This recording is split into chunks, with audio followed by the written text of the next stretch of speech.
Bien, estamos de vuelta, televidentes amigos, ya lo habíamos anunciado desde ayer al doctor José Saporte, él es presidente del gremio de salubristas, ¿no?, a nivel nacional, ¿no?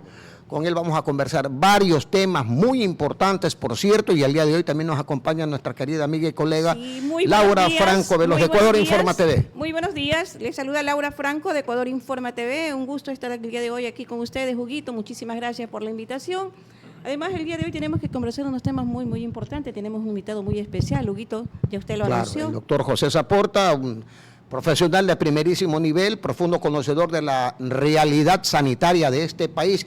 Vamos a tratar varios temitas de esa naturaleza, pero antes, Laurita, usted tenía una inquietud, ¿verdad? Tengo una inquietud. Doctor Saporta, ¿cómo está usted? ¿Cómo ha pasado?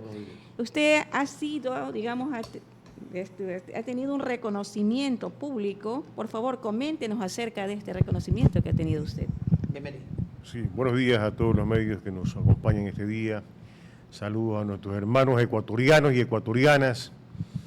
Y cómo no, recordando a José Joaquín de Olmedo, en Alfabeto para un niño decía él, en gratitud. Gratitud es un gesto noble y grato. Qué bien. Por eso el hombre ingrato es un monstruo que da horror.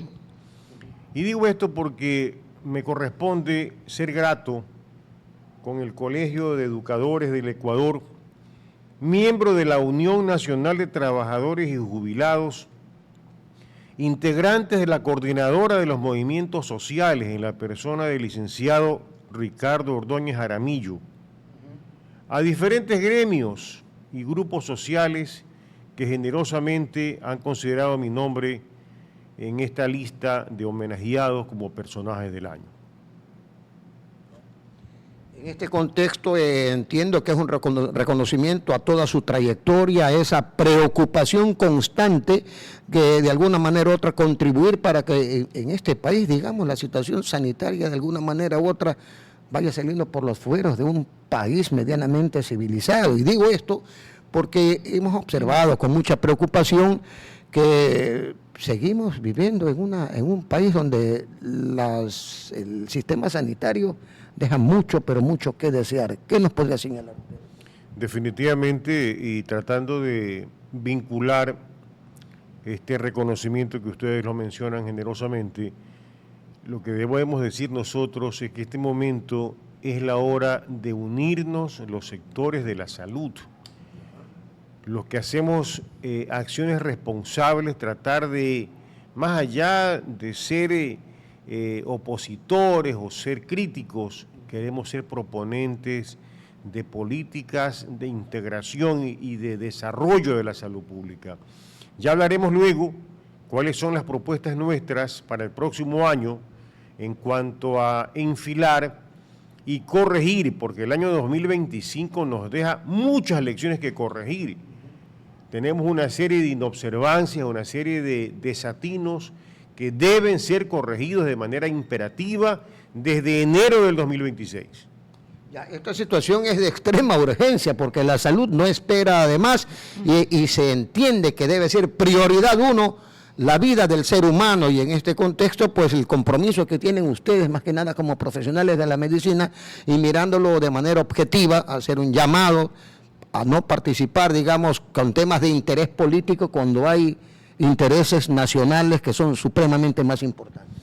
Sí, y entrando en materia, y usted dijo al principio, cuando usted habló del señor doctor Rodrigo Borja Ceballos, que falleció a los 90 años de edad, si acaso el país debe reconocerle a este ilustre ciudadano, es un legado académico, un legado de luchador de la democracia. He traído el texto latinoamericano de democracia en América Latina, del cual vamos a hablar en pocos minutos. Y lógicamente, Rodrigo Borja, a través de la socialdemocracia, enarboló una bandera de discrepancia política ideológica, es decir, tesis, es decir, organización. Él logró tener un triunfo en 1988 con el mayor número de asambleístas o de diputados en esa época a nivel nacional, que significó una estructura nacional política que le permitió tener directores nacionales en todas las áreas durante 4 años. Y nombré a Borja porque tengo que nombrar al doctor Plutarco Naranjo Vargas, ministro de Salud, 4 años. Qué bien. Es decir, él elaboró un plan que también lo tengo aquí, si el tiempo nos permite lo mostraré, aquí lo tengo, el plan de 4 años, es decir, un ministro con conocimiento, con preparación, con equipo de trabajo, con ideas claras de lo que tenemos que hacer, no 4 o 5 ministros en cuánto tiempo, en tan corto tiempo que destruye cualquier planificación de salud. Y debo decirle, porque estamos hablando de reconocimientos, el doctor Plutarco Naranjo, un insigne maestro de la materia de farmacología de la gloriosa Universidad Central del Ecuador, él fundó la Academia Ecuatoriana de la Medicina, él fue el fundador. Qué bien, ¿eh? Y fue su primer presidente. Y tuve el honor, a través de nuestro maestro, el doctor Lazo Salazar, Ramón Lazo Salazar, maestro de parasitología de varias materias con reconocimiento científico internacional, de que presentara mi nombre para que sea considerado en la Academia de la Medicina.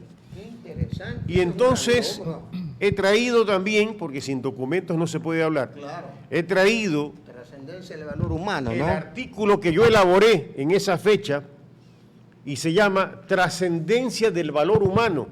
Perfecto. Ese fue el artículo con el cual, y aquí usted puede leer, aquí dice claramente, trabajo, no sé si usted avanza a leer, por Sí, favor. por favor. Aquí dice, televidentes amigos, trabajo de ingreso a la Academia Ecuatoriana de la Medicina como miembro correspondiente. Autor, doctor José Saporta Pacheco, especialista en geriatría y gerontología, médico tratante del Hospital de Infectología, Guayaquil, Ecuador. En esa época. Es decir, tuve el privilegio de ser parte de esa organización sanitaria a nivel nacional. Y nosotros, desde esa época, como usted puede leer el título, Trascendencia del valor humano, es decir, no puede haber desconocimiento ni inobservancias a lo que más valora la salud, que se valora en el ser humano, que es la salud. Así es.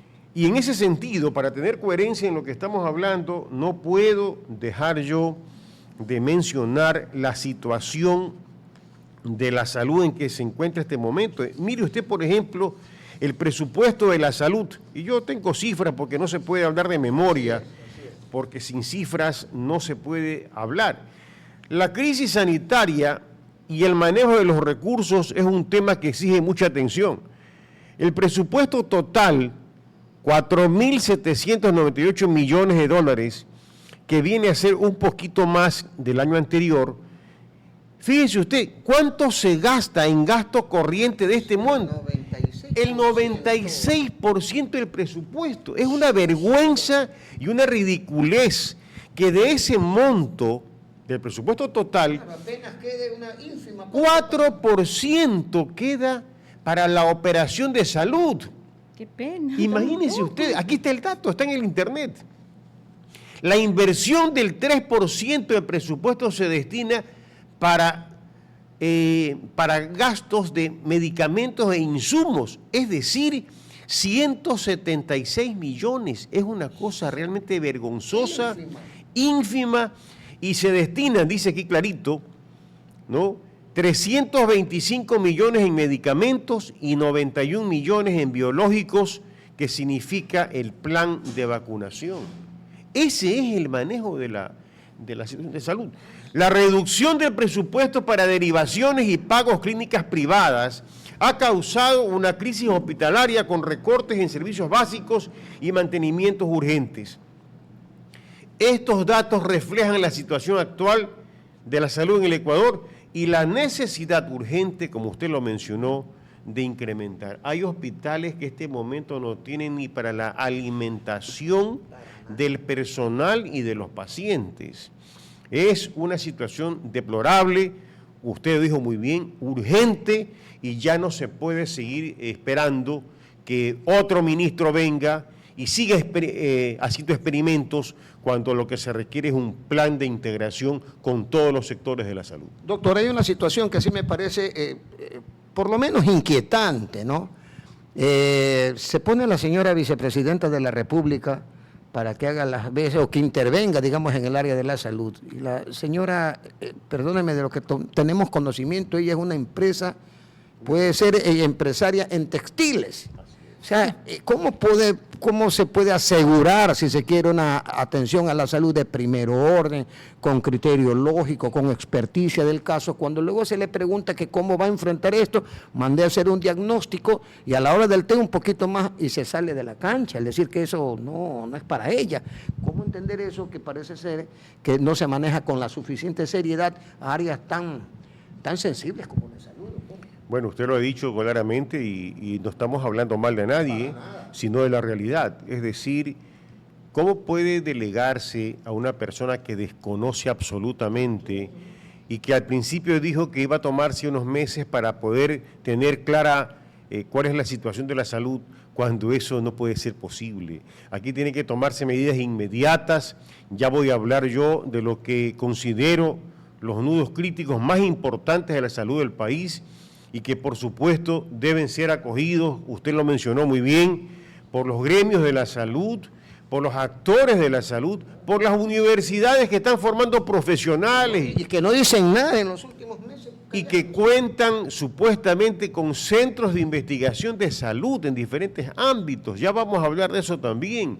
Es decir, yo no entiendo cómo es posible que contando con el personal humano, el conjunto humano disponible, capacitado y con razón de desempeñarse en la vida pública, porque si yo soy médico, mi ámbito es la salud. Claro. Y si soy geriatra, con mayor razón, mi ámbito, y usted me va a preguntar por el plan del adulto mayor, obvio que tengo que dominarlo y saberlo, pero no es posible que se maneje de esa manera. Imagínese usted cómo es posible también que nosotros tengamos procesos represados tanto tiempo y no se resuelven, y pasan los ministros, pasan los gobiernos y todo sigue postergándose. Eso no puede seguir. Laurita, usted tenía Sí, otra... doctora, a propósito de la crisis sanitaria, verdad que es muy alarmante en nuestro país. Imagínense cómo están, por ejemplo, en los centros de reclusión, que está terrible, cómo las personas están muriendo de tuberculosis, porque son seres humanos. Es verdad que ellos están cumpliendo una condena, incluso hay hasta inocentes, pero también son seres humanos, doctor. ¿Qué medidas debería adoptar ahí el gobierno? No sé, usted como médico, ¿nos podría explicar esto, por favor? Mire, todo obedece a un conocimiento y a una realidad. Nosotros tenemos en el país expertos en epidemiología, expertos en enfermedades infecciosas, microbiólogos, tenemos expertos en salud pública. Es decir, nada de lo que se menciona es desconocido por el equipo de salud del país. Lo que pasa es que no se los invita.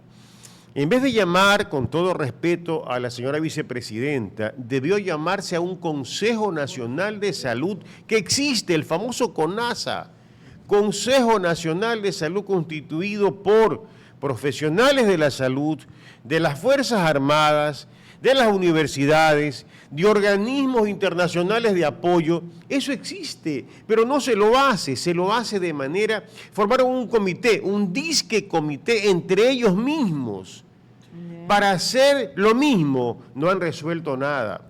Es decir, no se está haciendo las cosas como deben hacerse, y yo dije al principio, esta conversación no tiene otro sentido, sino de llamar la atención para hacer correcciones urgentes, porque el plan operativo anual del 2026 comienza en enero, no va a hacerlo en mayo, en abril.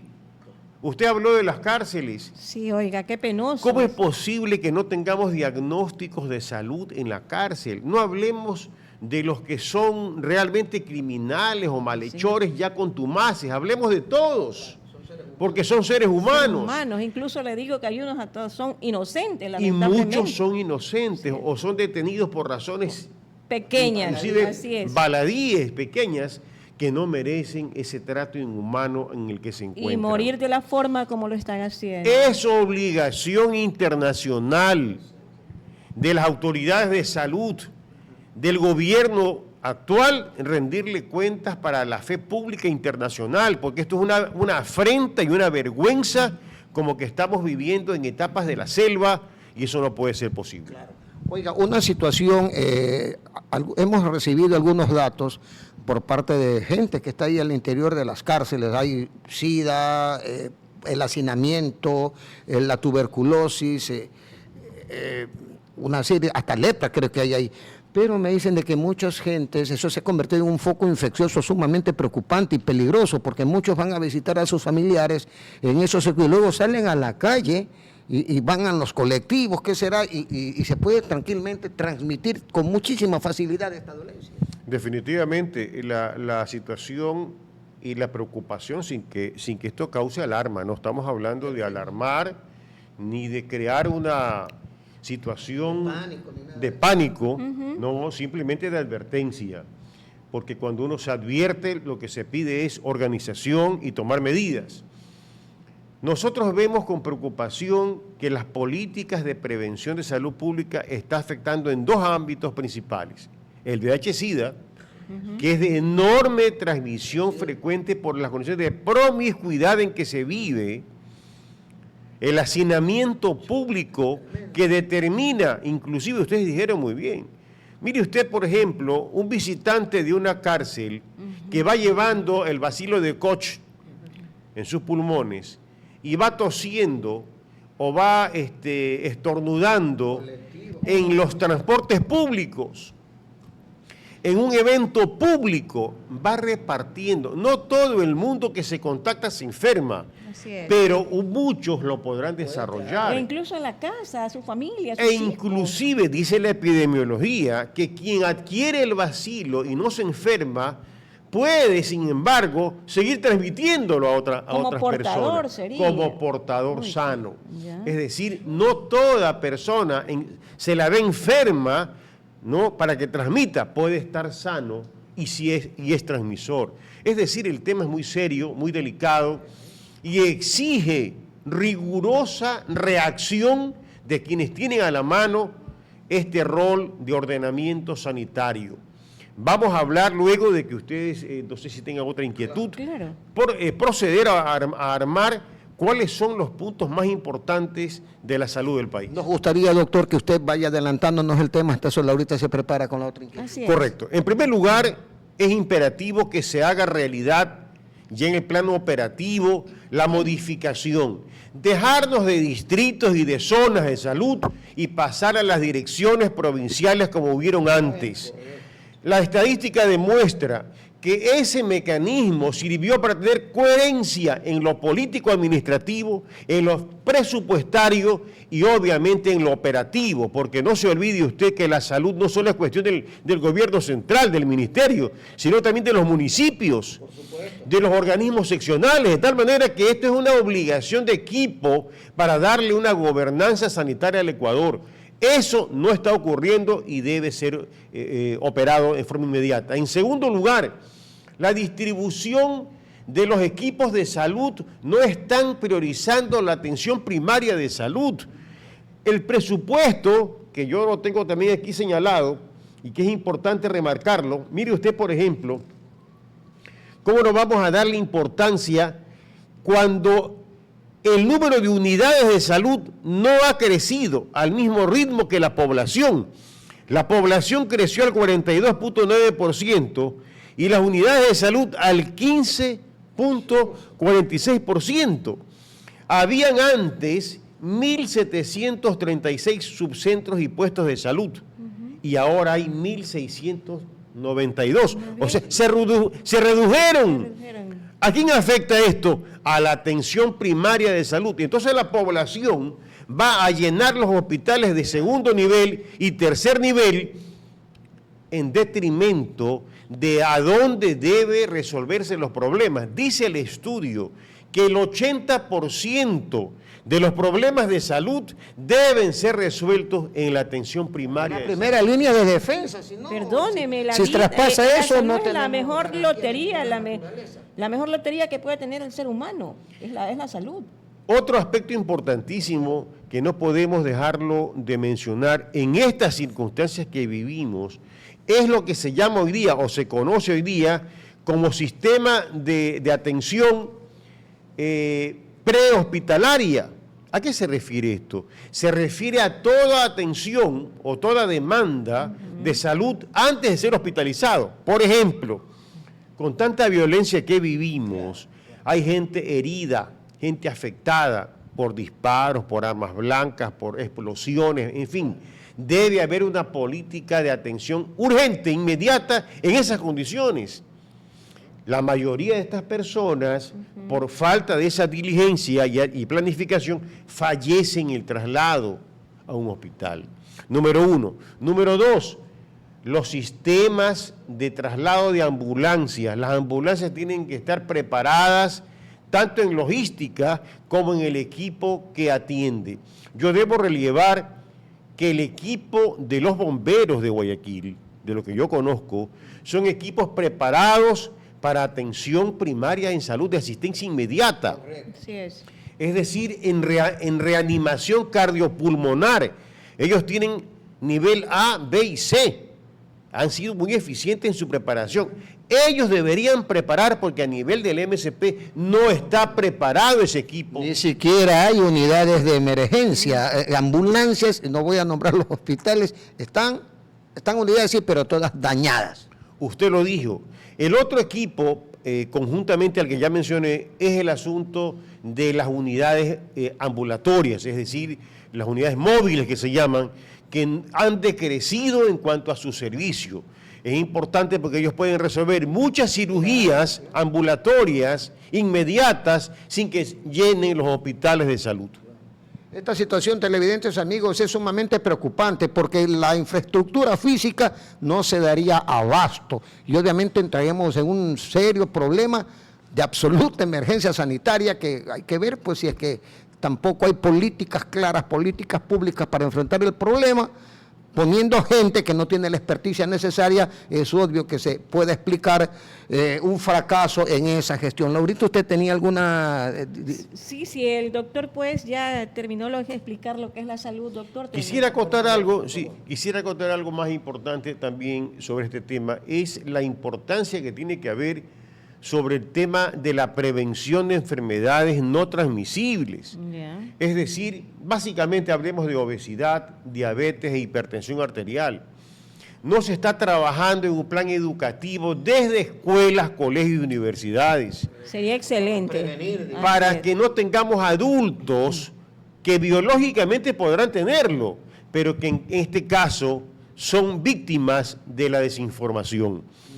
Mire usted, por ejemplo, cómo los pacientes diabéticos fácilmente llegan a diálisis en corto tiempo. Son pacientes graves porque no ha habido un proceso de control de su diabetes, de su metabolismo de glucosa, me refiero a hidratos de carbono. Estos aspectos que estamos solamente mencionándolos, hay que tenerlos muy en cuenta en ese componente. El otro aspecto que no podemos tampoco descuidar es el tema de las compras públicas. Fíjese usted que apenas se ha gastado el 42% de ese exiguo presupuesto que tenemos de salud, se ha gastado hasta noviembre del 2025 el 42%, lo cual es gravemente serio porque no se solventa. ¿Y cuál es el problema? Que estamos llenos, dice el estudio, y está en el internet, que se han creado, mire usted, 200 protocolos o sistemas de control, 200. Eso causa un retardo tremendo porque los operadores técnicos tienen que ponerse a llenar estos formularios, estas matrices, para poder solventar la demanda de los superiores, creando una gran complicación. Y por supuesto, el otro tema son los constantes cambios de las normas de compras públicas, ya que las herramientas tecnológicas que se utilizan no se actualizan a esos cambios, generando inseguridad jurídica y, por supuesto, un gran temor en el funcionario público para no tener después que rendir cuentas a la Contraloría. Todos estos detalles forman parte de una planificación y de un ordenamiento serio, técnico, que debe ser manejado por quienes conocen del tema. Y que sí se puede llevar adelante cuando existe la decisión política, porque como bien señala, tenemos un talento humano de primerísimo nivel, que se los puede llamar, crear políticas públicas con ellos, con los que en verdad saben, para enfrentar este grave problema. Laurita, finalmente. Así es, doctor Saporta, no es novedoso para todos los ecuatorianos que hace pocas horas falleció el expresidente Rodrigo Borja Ceballos. Es una figura muy destacada, usted sabe muy bien, incluso usted al principio comenzó hablando del expresidente Rodrigo Borja. ¿Qué nos puede decir acerca de todo esto? Sumamente democrático, un referente de la... Incluso se logró la paz social en aquella época, con Alfaro Uribe Carajo entregó las armas, si no hubiéramos estado viviendo un pánico constante. Por favor, háblenos un poco de eso. Mire, yo sin ser partidario de ese partido, que nunca lo he sido, sin embargo, tengo la obligación como profesional, como ciudadano y como político, crítico político, claro, de reconocer, dije ya, el legado del doctor Borja en la parte académica, en su honradez, en su defensa de la democracia y sobre todo en constituir buen ejemplo para las nuevas generaciones. Un luchador de primera fila por la justicia social. Y él hablaba de esto, él decía de forjar lucha de abajo hacia arriba, o sea, del territorio. No puede ser al revés. Hoy día creen, los que no saben, que desde un escritorio hacen salud pública, desde un escritorio quieren hacer bienestar social, desde un escritorio quieren hacer ordenamiento territorial y no es así. Hay que caminar la calle, hay que conocer a la gente, hay que salir a conversar con la gente, hay que conocer la realidad del país para poder manejar toda su problemática. Y Rodrigo Borja, créame lo que le digo, constituye un ejemplo. Y hoy día con su fallecimiento, mucha gente ha reverdecido esos elementos. Ah, qué falta nos hace la democracia. ¿Qué falta nos hacen partidos políticos serios que pongan candidatos preparados? Miren lo que vivimos hoy día. Peor no puede estar la justicia en el Ecuador. Ya hablaban de metástasis, ya no hay ni metástasis, ya no hay nombre para lo que estamos viviendo hoy día en la justicia a nivel de la Asamblea, deplorable. Muchos asambleístas repetidos fracasan y siguen en la Asamblea Nacional. El gobierno, desgraciadamente, improvisando ministerios sin capacitación y, por supuesto, un consejo electoral prorrogado que debe hace mucho rato irse a su casa. Bien, le agradecemos la participación del doctor José Saporta, dirigente nacional de los salubristas. Nos ha hecho una relación descarnada de la crítica situación por la que atraviesa el sistema de salud a nivel nacional, falta de políticas públicas, poca responsabilidad para nombrar elementos probos que en verdad conocen la situación y que de alguna manera u otra puedan garantizar, si se quiere, la recuperación de este importantísimo sector, tomando en consideración que con la vida humana no se puede jugar. Muchas gracias, doctor Saporta, por estar con nosotros en esta oportunidad y esperamos tenerlo nuevamente. Muchas gracias. Gracias. Dos cosas finales al despedirme, reiterando mi agradecimiento a todos ustedes por este reconocimiento de personaje del año en salud. Quiero decirles que el 30 de diciembre próximo, este mes de diciembre, vamos a convocar a elecciones del Colegio Médico del Guayas. Eso es importante. Y como presidente del Tribunal Electoral del Colegio Médico de Guayas, vamos a hacer una elección democrática, transparente, seria, y quien salga ganador será el reconocido por el Ministerio de Salud Pública. En el mes de octubre del año próximo, con todos los sectores de la salud del país, vamos a organizar el Congreso Internacional de Salud Pública para que tengamos un diagnóstico situacional correcto y claro a nivel internacional. Muchísimas gracias. Laurita, sus últimas palabras. Bueno, en verdad fue excelente entrevista, doctor. Les agradecemos aquí, aunque no es mi programa, pero el compañero Jaco me invitó para conversar el día de hoy con usted. De verdad, yo lo felicito. Toda su exposición sobre lo que es la salud, todos sabemos que en verdad cómo está nuestro país. Dios permita que las cosas mejoren, ¿no? Bueno, yo le deseo a usted que tenga un feliz año y que la pasen muy Claro, bien. definitivamente. Y de verdad, bienvenido tanto al programa Ecuador Informa TV como a Radio TV Noticias. Ahora que el próximo año lo pueda tener yo en mi programa. Muy gentil, muchas gracias. Muy bien, de nuestra parte hasta bueno, ya la próxima semana, porque de aquí ya mañana Ya, es mañana Navidad. es Navidad. Muchas felicidades para todos. Muchas gracias.